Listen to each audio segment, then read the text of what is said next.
Dushan.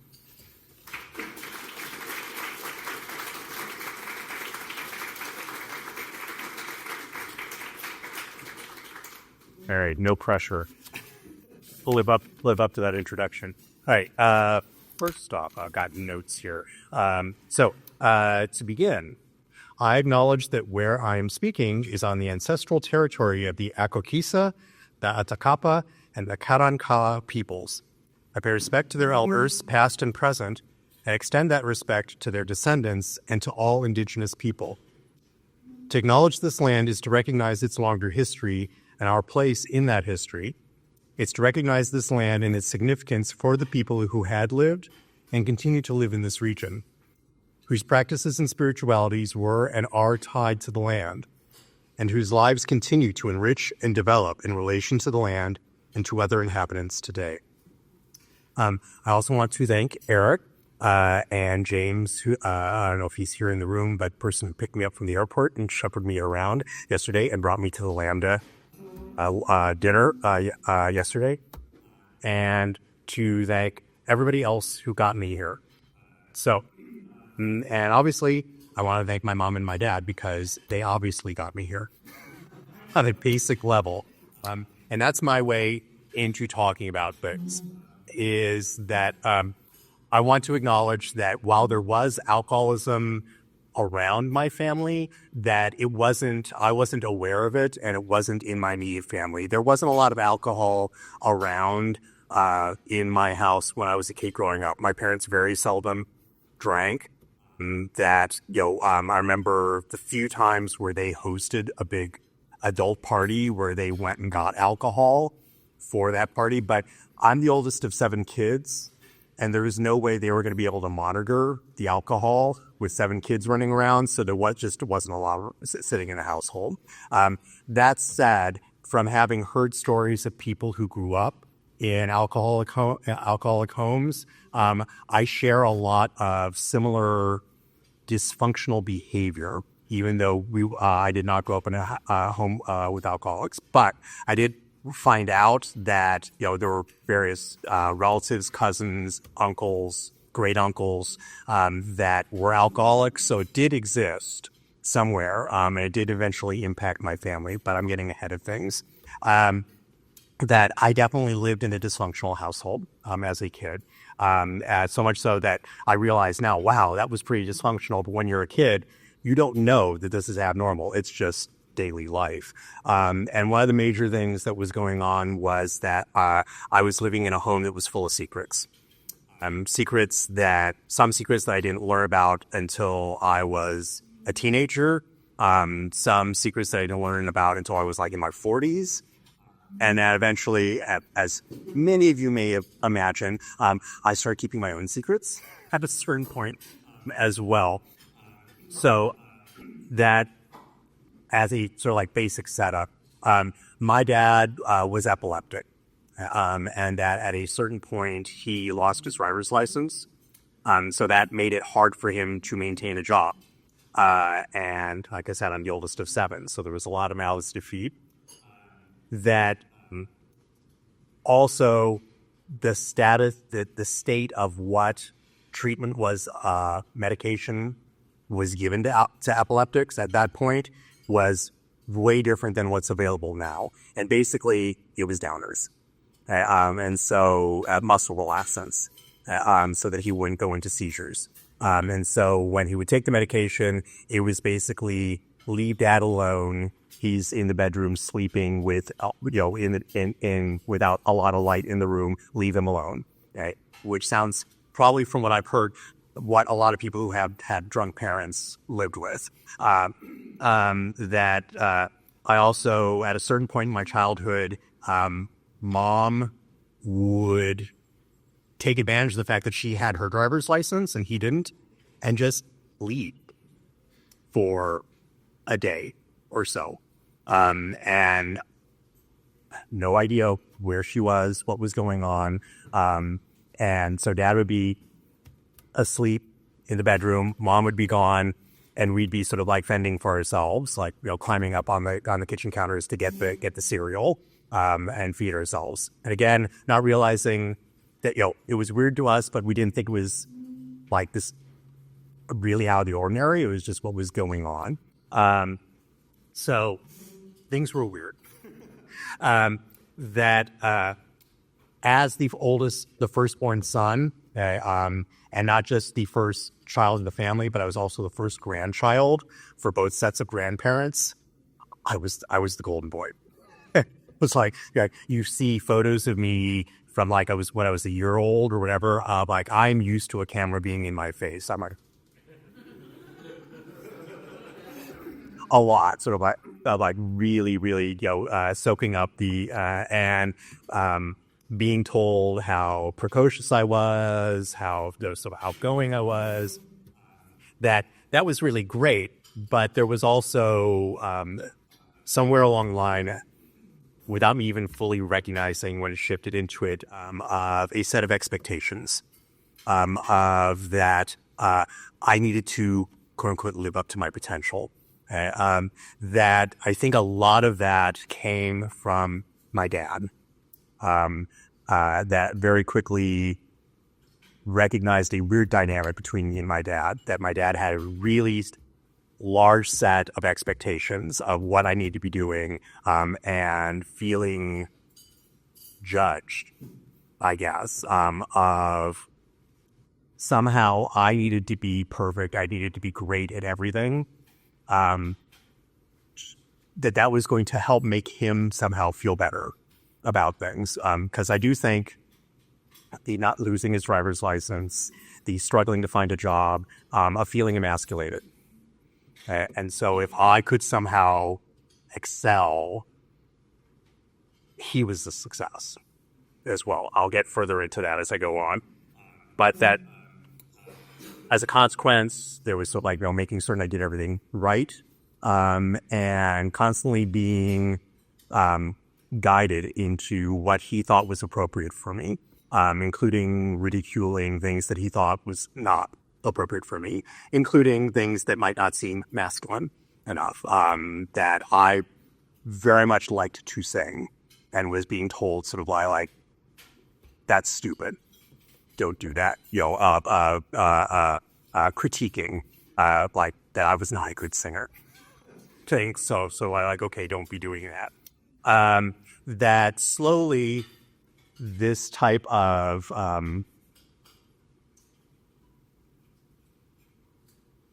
attitude, it started moving towards more, physical stuff. That growing up in an Irish Catholic family in the late 60s, corporal punishment was spanking with a belt was still a thing at that point. That it moved beyond that, though, eventually, into I was thrown down a flight of stairs, at least at one point. And I was not the only person in my family that was dealing with that type of more physical abuse as the years went on. This summer between, I did not go to middle school. I went to grade school and then went to high school. That's sort of of combining the grades. The summer between finishing grade school and then moving into high school, at the dinner table, my mom, I guess, kind of peremptorily put the plate of food in front of my dad sitting at the table. And so he picked up the plate and threw it at her with mashed potatoes and gravy and whatever the meat was. That led to her immediately announcing, "That's it, I want a divorce," in front of all 7 kids. And had no idea what the hell was going on. We're all freaking out. That I had no idea what was happening. That the sense, though, that of the I'm somehow responsible for my dad's happiness, really came to a head literally at that moment. Because my dad took me to one side and told me that if I cried hard enough, she'd change her mind. And my little, 12-year-old self at that point was sort of even that, I was like, that is not fair. That is not right to put on me. of like, I don't know what the hell's going on, but this is not my responsibility. So that's probably the most extreme version of it, where even I recognize this is putting way too much on me, responsibility on me. But it's sort of endemic of the system, the dynamic between my dad and I. Mom went through with it on cut divorce, but I was then entering high school, so I was getting into my surly teenage years, right? And blame mom, because mom was the one who asked for divorce. You destroyed our family situation.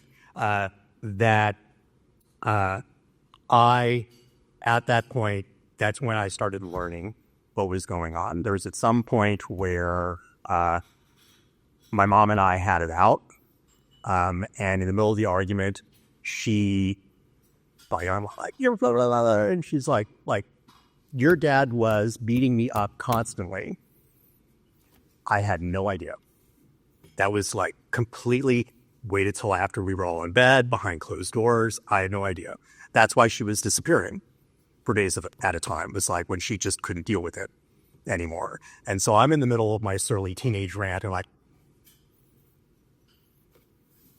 well, fuck me. Kind of thing of realizing there was this whole other situation happening that I wasn't aware of. Okay. And that's just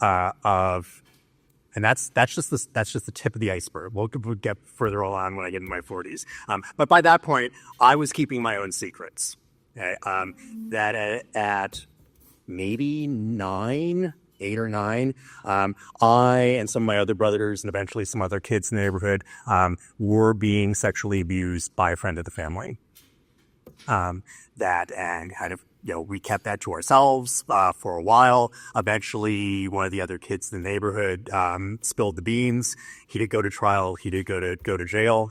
But that went on for a number of years before the everything fell apart for his scheme. And then by the time I was in high school, I was pretty aware that I was attracted to boys. Okay? I am lucky that, lucky is the right word, that I wasn't in a part of the country where I was like, oh my God, I'm the only person who feels this way. What's wrong with me? So I was living in San Francisco in the early 70s. There were plenty of people over there that were feeling that way. I knew it was going to be an issue with, being in a Catholic family, so I knew keep that to myself, but I never felt there was something wrong with me. So I'm grateful for that. I was probably aware that of all the people in my family who would have the biggest issue with it, it would have been my dad. Okay. That my dad died probably due to various things that were tied to his epilepsy during my freshman year in college. And so he died before I ever came out to anybody. But my mom says, yeah, he probably would have cut me out of his life if I'd come out when he did. Because of all this, I went from the very precocious kid used to being in front of the camera and smiling and everything into an extremely nerdy, insecure, unhappy, introverted child by the time I entered high school. And not knowing how I'd gotten there. That I was able to, and I remember literally going to my mom crying at some point and saying, I don't have any friends. And I don't know why, and I don't know how to fix this, but I don't have any friends, period. That wasn't that people actively hated me, but just I felt really, really alone. That I realized that this was not who somehow I become this, that I hadn't been this, and I'd somehow devolved to this. So when my mom moved us to Illinois during high school, while I was in high school, I was pissed off. What were you mean we're going to Farmtown, Illinois from San Francisco? I'm grateful now because it was the late 70s. Okay, and if we'd stayed there another year, I would have probably found my way to the Castro. And let's just say me in 1979, I would not have been a muscle daddy top. So I'm probably alive because we moved to Illinois in 1979. But that I used the opportunity when we relocated across the country, and then when I went to college, and then when I went to graduate school. Every time I moved, just so like here's another group of people who don't know me, and so they don't know I'm a nerd, they don't know I'm insecure, and so I was able to slowly climb myself out of the shell. When I was in graduate school is when I started coming out of the closet, and so by the time I was in my early mid-20s, I had managed to kind of change things around, and all of a sudden I was pretty happy with myself. While I was in grad school, when I went back to go get my PhD, that I met another person who was also in the PhD program. So we're both in the same talk movies to each other, very smart, gay, same age, whatever, and obviously kind of attracted to each other.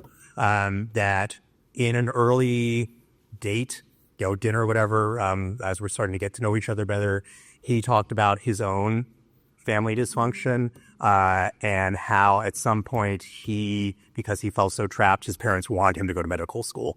He didn't want to be a doctor. That he made a suicide attempt of like trying to OD as a way of expressing things, and that his family didn't understand him and all the pressure, or whatever. And in my head, I can make him happy. Uh-oh. I can make his life better. Okay. Immediately went into the same sort of dynamic that had developed with my dad. It was my responsibility to make him happy. And he was totally willing to give that over to me. So that anytime he was unhappy or stressed or freaked out, it was my fault, because that was my job, was to make him happy. Okay. That at that point, I also recognized that he had some issues with drinking. Okay. But we were in our mid-20s. Okay. Everybody drank. Everybody went out. Everybody got shit-faced. I definitely got shit-faced too. I belonged to a fraternity when I was an undergraduate. So I knew how to do beer bongs.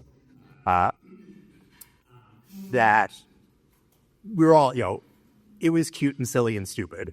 He didn't drink every day, but his issue was that whenever it was that he did drink, he would not be able to stop until he was passed out. And that there were issues noticing, so you're getting kind of sloppy, you're getting kind of embarrassing, you're saying embarrassing things to other people, and and then he'd pass out and be like, well, the night's over with. That at a certain point, I became the designated driver, and I was okay with that because I didn't have to drink. But that combined with that sort of like whatever dysfunctional dynamic of is my responsibility to take care of him, started to wear on the relationship. Okay? Now, it's very easy for me to point out everything that was wrong with him. Like you drank too much. You placed this on me. Okay, I accepted it. I absolutely accepted it. But I need to also acknowledge my fault in the deteriorating relationship. Okay? That at a certain point, we opened up the relationship. Okay? And that was because I asked to do that. Part of it was we were like living apart from each other due to work situation. And so I was like, well, I love you. I still want to be involved with you. We're still in a relationship. We're still committed. We're wearing rings, but I'm not going to be able to see you every week. Never. Is it okay if I step out every once in a while? And I think he went along with that. Okay, but it wasn't something, I think that hurt him. Okay, and so to a certain degree, I was in an open relationship. He was not. So I need to acknowledge my part in that. My ex, because he is my ex now, we were together for 23 years. That at the 11-year mark is when same-sex marriage became legal in Massachusetts, and so we went and got married. And so he was my husband. By that point, though, by the time we actually got married, things were already starting to kind of go off the rails. At that point, when he would get drunk, at a certain point when he would drink, there'd be a point where like a switch would like go on, almost like a light switch, where he would, now I want to have a fight. Now I want to argue about something. And there was no way out of it. Okay? He would create a scenario, ask a question, raise a topic in which there was no right response. Okay? That if I agreed with him, I was kowtowing. If I disagreed with him, I was stupid. And if I didn't say anything, he'd follow me around and harangue me. So there was no way of avoiding it.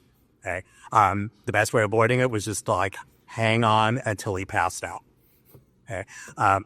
That all my efforts to try and figure out what to do more, what to do right, what to do correctly, were not working. And so I was unhappy. I was worn out. I was starting to feel insecure again, of like feeling like a failure.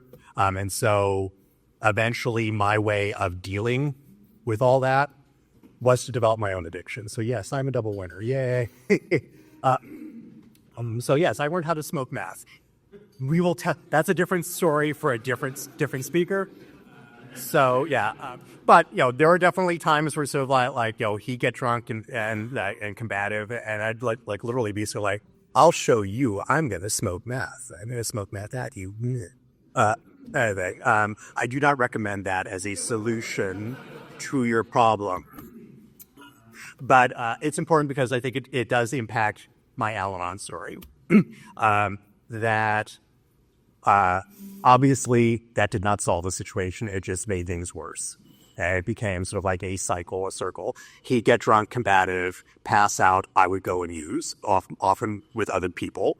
And then he'd find out I was smoking meth, and he'd yell and scream and get drunk, and so on and so on and so forth.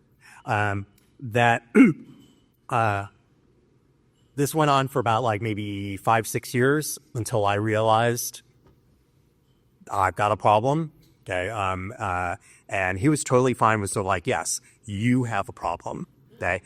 As far as I know, he has still never admitted that he's got a drinking problem. Okay. So I recognized I was also a candidate for Al-Anon, but I needed to take care of something else first. Okay. I don't like to say sort of like this was more important because that was life or death, because Al-Anon absolutely can be life or death.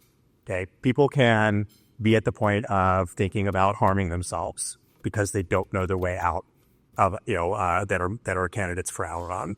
So I don't want to claim, so like this is more life and death, but I recognized I need to take care of this first. So I went to CMA, found a sponsor, did the steps, did the meetings, did all that. And then as soon as I got to the 12th step in CMA, I was like, okay, now I can do Al-Anon.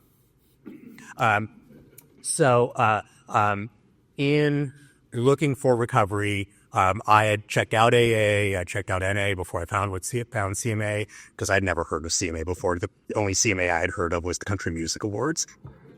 So that's a 2-step program. You're welcome. Dad joke. When I checked out AA, the AA group that I had found, which was called Aquarius in the Dallas area, had an Al-Anon group. So I knew, so like, I'll go back there for Al-Anon. Very different, not LGBTQ, although there are definitely gay people in the group. It was mainly housewives and a couple gay guys as well. So it's a slightly different dynamic. The way I like to talk about it is that, like, in my CMA group, I'm Dorothy from the Golden Girls. Okay, but in Al-Anon, I am Blanche. So I'm the crazy one there. That when I showed up, because I had done work in CMA, I came in and sort of like, okay, I kind of know what I need to do. There's 12 steps. Sponsor, meetings, whatever. But if you are part of like both groups, you might have had this experience. It's not exactly the same thing. The analogy that I can make to it is, since I grew up Catholic, it's me going to a Lutheran mass, where it's like, okay, this is familiar, but something's not exactly the same. Sort of like you're not saying the right things, you're not kneeling at the right places and stuff. So it was kind of weirdly uncanny. One of the main things was that I got there and immediately was sort of like, I need to find somebody to be my sponsor. I need to start working the steps, and eventually realized that there are plenty of people in Al-Anon. Those sort of like I've been part of Al-Anon for 10 years, and I'm still looking for a sponsor. Like eventually, I'm going to get around to doing the steps, and I'm like what? No, you jump in immediately and you start doing the work. So I, like maybe the second or third meeting, went up to a woman who was in the group and asked if she would be my sponsor. And she said no. And I'm like, you're not supposed to do that. You're always supposed to say yes if you can be of service. And then she responded I think you're great, and it'd be an honor to sponsor you. But if you keep calling on a regular basis, especially if you're calling like at weird hours of the night, I don't know how my husband will take that. And I was like, oh, right. Yes, I hadn't thought about that. So they, it was like repairing men up with men and women up with women. So I had to like reorient my brain there. That when I got a sponsor and started working the steps, there was do I need to make the same amends again to the people that I made amends from the previous program? Like, how do I work these steps if I've already worked the steps in another program? The way it was explained to me was if you need to make a different form of amends or anything like that, then yes. But if it's just so like duplicating, it's, I didn't need to do it again. But there were definitely things that I got out of working the steps in Al-Anon that I absolutely did not get out of working the steps in CMA. The first was in going through doing the fourth and fifth step, the inventory, that in Al-Anon, there was definitely put down your resentments, put down your fears. They didn't do the sex inventory. But then after going through all those, the deep character defects, they asked me to list my assets, which I had not done in CMA. And I was like, oh, do I have those? That I hadn't thought about that as part of the inventory. And then the way that I was taken through the steps, there is a book in Al-Anon called The Road to Recovery. That has a chapter on every step and then a series of questions at the back of every chapter. And my sponsor asked me to like write out the question and write out my answer to every question. And then we would go over it together. For the fifth step, I was going through the questions and just like writing them out in my little notebook, and looking at them as I wrote them out. And one of the questions was, what are the qualities in the person that you're about to share your fourth step with that make you want to share your step with them? And so I was writing out what I found admirable about my sponsor of open, friendly, caring, not judgmental, I don't remember all the various words, but then I went to like the next question, and the next question was, do you think you have those qualities yourself?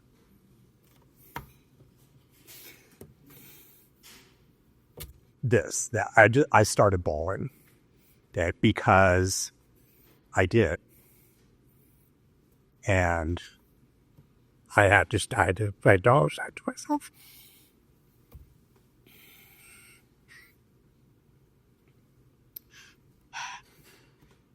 Sorry. I'm Irish.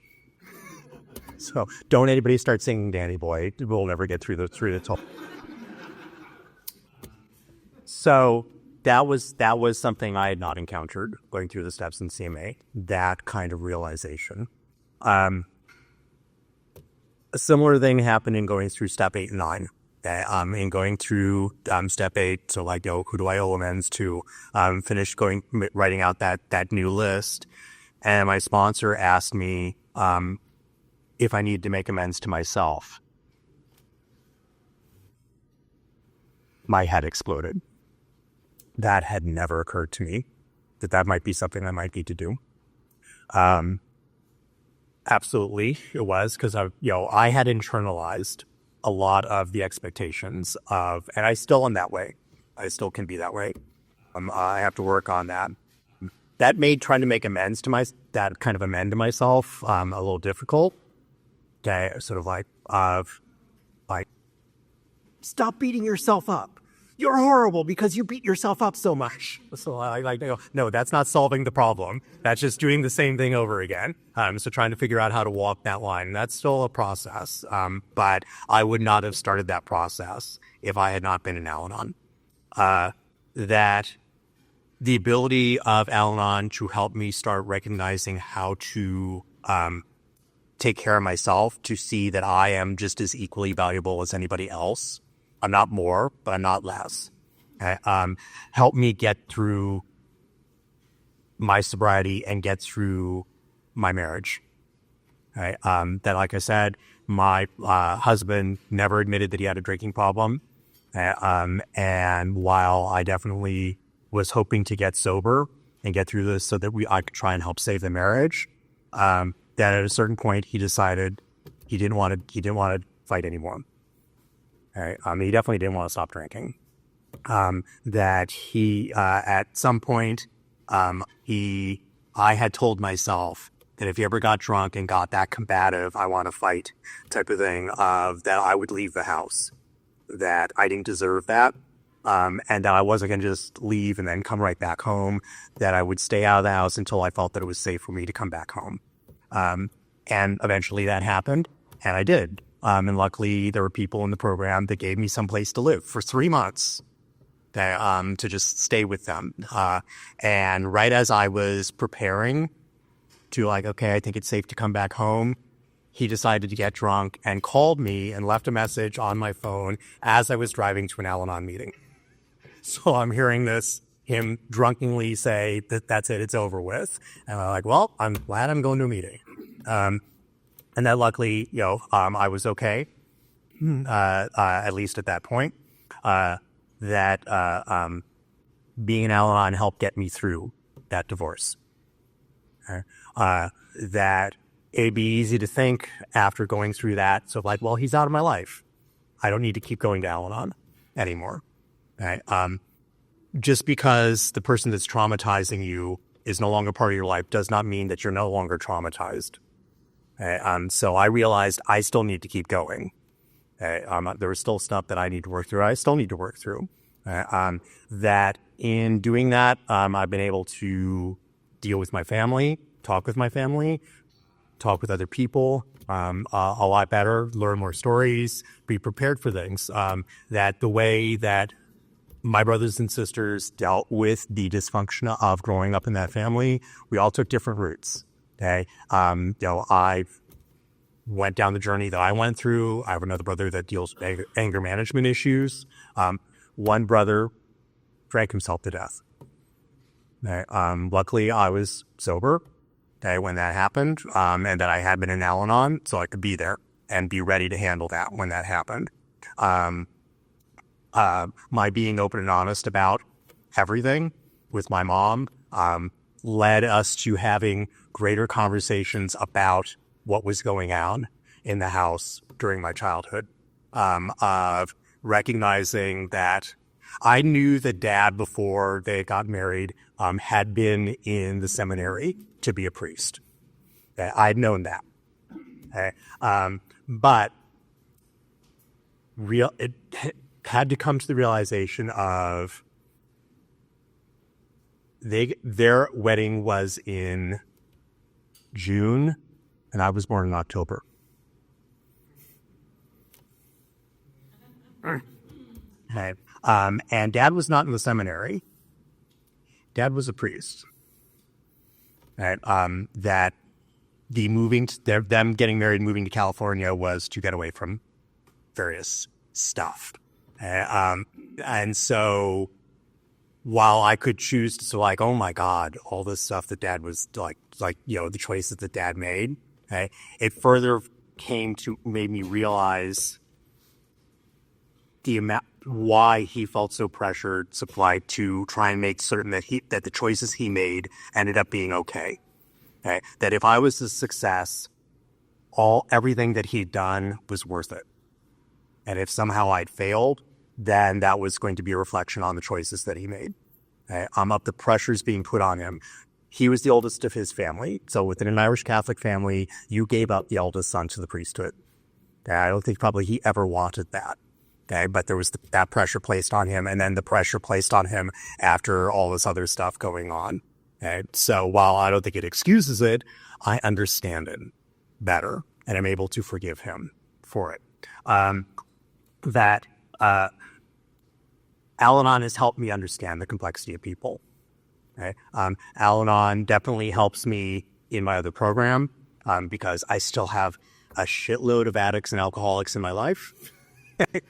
Some of them are my sponsees. Al-Anon is finishing school for learning how to sponsor. Okay, learning how to detach with love, how to sort of recognize and handle and be okay with the various people that you encounter in the recovery rooms. Okay? Being an Al-Anon helped deal with the shift in COVID in recovery because I don't know what was going on here in Houston, but in Dallas, people in CMA went nuts. I know we can't do stuff on Zoom. We can't do stuff online because that's triggering. It's like we got to have meetings sometime. Oh my God. And I was the group chair of the CMA group at that point. The Al-Anon group sailed through. Okay, these senior citizens, they figured out how to do Zoom. They figured out how to do They figured out how to do hybrid meetings. I was like, wow, look at you. They were fine with it. So Al-Anon absolutely helped me get through COVID and get through COVID with the other recovery groups as well. I have moved from being a down and depressed person dealing with sort of like a failing marriage into being the jokester, the class clown in my Al-Anon group. I have been the person, I don't feel like I proselytize, but somehow people in CMA seem to know sort of like, if you're interested in Al-Anon, go talk to Sean. That I'm somehow the Al-Anon guy within my CMA group. I have sponsored a variety of different people in both groups. And sometimes I've done both. Okay, I am your CMA sponsor and your Al-Anon sponsor. My CMA sponsor at one point asked me to be his Al-Anon sponsor. And I'm like, no, that's a little bit too incestuous. But they both have helped each other. I'm grateful to be part of both groups. To finish up, that realizing, and good, yes, come on, higher power, 4 minutes left to 1 o'clock. All of this has helped me reconcile myself with my dad. Okay, my dad, like I said, died my freshman year in college, so all of this is kind of somewhere in my head. But that I think that where I am professionally, where I am in my life, in almost every manner, not that I still have tons of ways to grow and learn and expand and improve on myself, but that I think where I'm at right now, my dad would be proud. My dad would feel like, the choices that he made ended up okay. And as such, again, to sort of like finish up in terms of that sort of sense of, critiquing, ridiculing things that, I had interest in. At the very start, I thanked all the various, nations that existed here before we moved here, and thanked Eric and various other people that helped invite me to come speak. But I also want to thank all of you for being here. Okay. You're part of my recovery. Okay. You're helping me in all sorts of different ways, whether or not I know you. Okay. And so I'm going to finish by singing as a way of expressing my thanks to you. So, why do I love you? Why do you love me? How can there be two happy as we. Who can say the why and wherefore?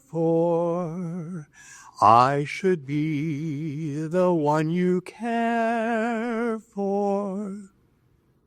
I'm a lucky boy. You are lucky too. All our dreams of joy seem to come true. Maybe that's because you love me. And maybe that's why I love you. Thank you, everybody.